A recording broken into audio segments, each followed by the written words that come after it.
नमस्कार प्यारे बच्चों, आपका स्वागत है इस YouTube चैनल पर। आज अपन कक्षा 10 के लिए प्रश्नावली 6.3 को सॉल्व करने जा रहे हैं। उसमें आज प्रश्न संख्या 3 को लेंगे और इस क्वेश्चन को बताने से पहले बच्चों आपको एक जानकारी दे देता हूं कि इस प्रश्नावली में जितने भी आपके समरूपता के जो नियम आ रहे हैं या प्रश्नावली अपन ने जो 6.2 की थी उसका जो प्रमेय 6.1 है वो भी दोनों जगह काम आ रहा है। तो उसके लिए इसका जो लिंक है डिस्क्रिप्शन बॉक्स में दे रखा है, आप वहां जाकर उसको देखें पहले, उसके बाद में प्रश्न संख्या 3 आप देखें, ठीक है ना। तो देख लेते हैं प्रश्न संख्या 3 क्या बोल रहा है। इसमें ये बोला गया बच्चों कि समलंब ABCD जिसमें AB और DC समांतर है, AB और DC आपस में क्या है, समांतर है, के विकर्ण AC और BD O पर प्रतिच्छेद करते हैं। दो त्रिभुजों की समरूपता कसौटियों का प्रयोग करते हुए दर्शाना है कि OA बटे OC OB बटे OD। तो सबसे पहले बात करते हैं बच्चों, दिया है अपन को क्या क्या दिया। अपन को एक चीज़ ये दी कि समलंब है, यहाँ पर समलंब ABCD, ठीक है ना। और एक बात क्या बोली उसने कि AB जो है वो समांतर किसके हैं, DC के समांतर। बस इतना सा लिखना है। उसके बाद में अपन को ये लिखना है कि सिद्ध क्या करना है। सिद्ध ये करना बच्चों कि OA बटे OC और OB बटे OD। और साथ में एक बात बोली उसने कि समरूपता की कसौटी का प्रयोग करना है। जब समरूपता की कसौटी की बात करें तो वो ये बोल रहा है कि आपको दो त्रिभुज लेने हैं और त्रिभुज लेकर उनको समरूप करना है। अब समरूप की कसौटी का मतलब है समरूपता के नियम जानना जरूरी है, और उसके लिए मैंने आपको अभी बताया था कि उसको सबसे पहले आप जानो, उनको सीखो। उसके लिए अलग से एक वीडियो बनाया मैंने, उसका लिंक जो है डिस्क्रिप्शन बॉक्स में दे रखा है। जो सबसे ऊपर लिंक दे रखा है वो उसी का है। तो बात करें उत्पत्ति के अंदर, उससे पहले बच्चों यहाँ पर देखो 4 त्रिभुज बन रहे हैं, है ना। तो अपन को कैसे पता चलेगा कि कौन सा त्रिभुज को समरूप करना है।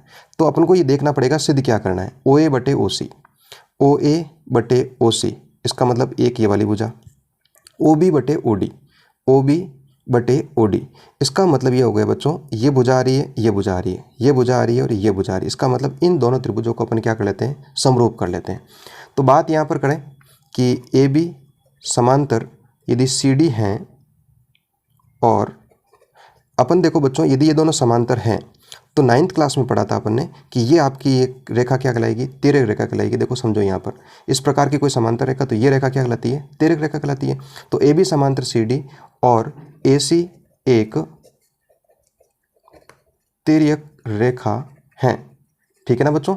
चलो अब अपन करते हैं बच्चों, दोनों त्रिभुजों को लेते हैं। एक तो त्रिभुज आपका DOC हो जाएगा, त्रिभुज DOC व त्रिभुज AOB में इन दोनों को समरूप करना है।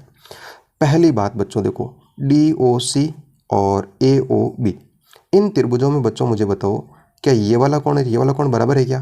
तो आप बोलोगे सर बिल्कुल, शीर्षाभिमुख कोण है। तो इनको नाम दे देते हैं बच्चों। जैसे इसको दे दिया मैंने कोण 1 और इसको दे दिया कोण 2।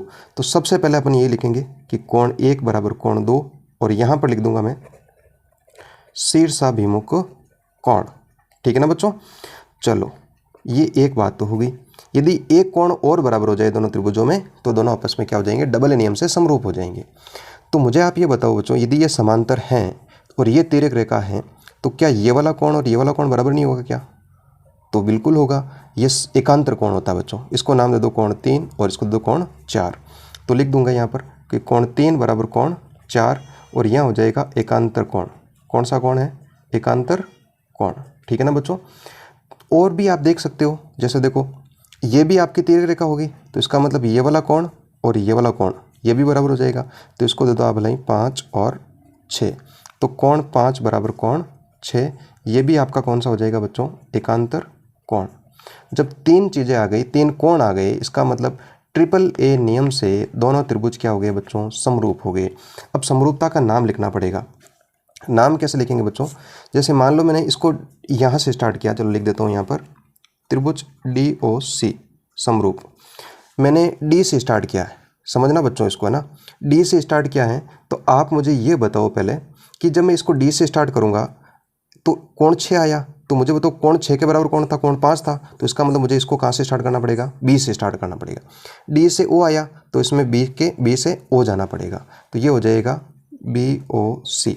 यदि दोनों त्रिभुज बच्चों समरूप हैं तो समरूपता के आधार पर अपन क्या बोलते हैं। देखो एक लाइन में आपको वैसे उस समय बताई थी कि यदि दो त्रिभुज समरूप हैं, है ना। दो त्रिभुज क्या बच्चों समरूप हैं तो उनकी संगत भुजाओं का अनुपात क्या होता है बच्चों समानुपाती होता है। समानुपाती का मतलब है उनका अनुपात बराबर होगा, कुल मिलाकर ये है। तो अपन को देखो बच्चों क्या चाहिए था, ओ ए चाहिए था, ओ सी चाहिए था। बस इनकी संगत भुजा देखो बच्चों, इनके नाम से ही आपको संगत भुजा निकालनी है ना। तो नाम से देखो कैसे निकालेंगे अपन। सबसे पहले जैसे यहाँ पर डी ओ बटे, देखो भाई त्रिभुज यदि समरूप हैं तो उनकी सब भुजाओं का अनुपात बराबर आएगा। तो अपन को क्या करना है, यहाँ से ये डी ओ है, यहाँ मान लो डी से ओ गए तो वहाँ पर कहाँ गए, बी से ओ गए, तो ये ले लेते हैं एक तो डी ओ और उसमें कहाँ हो जाएगा, बी ओ हो जाएगा, ठीक है ना बच्चों। उसके बाद में ओ से कहाँ गए, सी पर गए, तो सॉरी इसमें थोड़ा सा देखना पड़ेगा, कहीं गलती कर दी, डी ओ सी है। और इसमें बच्चों देखो बी ओ ए है ना, इसका नाम अपन ने गलत लिखा, बी ओ ए, ठीक है ना बच्चों, ऐसे लिख देते हैं। तो ओ से सी गए यहाँ पर, तो इसमें कहाँ जाऊँगा, ओ से ए जाऊँगा यहाँ पर, ठीक है ना बच्चों। अब अपन देख लेते हैं मुझे सिद्ध क्या करना था। सिद्ध ये करना था बच्चों ओ ए बटे ओ सी था, जबकि अपना आंसर आ रहा है ओ ए नीचे आ रहा है।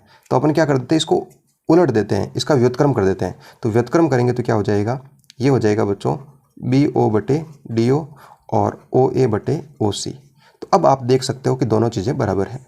देखो ओ ए बटे ओ सी, बिल्कुल ओ ए बटे ओ सी है, और यहाँ पर ओ बी है और नीचे ओ डी है, यहाँ पर बी ओ और डी ओ ये एक ही है बच्चों। देखो चाहे आप बी ओ बोलो चाहे ओ बी बोलो, ये दोनों बातें एक ही होती हैं। तो इस प्रकार से ये क्या हो गया बच्चों, इति सिद्धम। इस प्रकार से मतलब मेन आपका ये है बच्चों कि इसमें आपको नियम आना चाहिए, है ना। और नियम आने के बाद में उनकी संगत भुजा लिखनी आनी चाहिए। इसके नाम के आधार पर लिखा जाता है। देखो इसका डी ओ तो इसका बी ओ सी तो इसका ओ ए, इसका डी सी तो इसका ए बी हो जाएगा। इस प्रकार से देखो एक बार फिर से बता देता हूँ। जैसे मान लो ए बी सी समरूप है, त्रिभुज डी ई एफ के समरूप है, ये अलग से बता रहा हूँ बच्चों, है ना, इसके साथ में नहीं है। तो यदि भुजाओं का अनुपात लिखना तो कैसे लिखेंगे, ए बी इसमें लिख देंगे डी, ठीक है ना, इसमें बी सी तो इसमें लिख देंगे ई एफ, है ना, इसमें लिख देंगे सी ए तो इसमें लिख देंगे एफ डी। बस इस प्रकार से लिखना होता है, बस ये बात आपको समझनी है, ठीक है ना बच्चों। तो बहुत बहुत धन्यवाद, आपका वीडियो पूरा देखा आपने, समझा इस क्वेश्चन को, ठीक है ना। और इस तरह के क्वेश्चनों को और भी क्वेश्चन जानने के लिए आप चैनल को सब्सक्राइब ज़रूर करें, अपने साथियों के साथ में शेयर ज़रूर करें, और पढ़ते रहिए, मस्त रहिए, और तैयारी बहुत अच्छे से हो जाएगी आपकी, कोई दिक्कत नहीं है। फिर भी आपको कोई समस्या हो तो कमेंट करके ज़रूर बताएं। तो मिलते हैं नए वीडियो में, तब तक के लिए धन्यवाद। जय हिंद, जय भारत।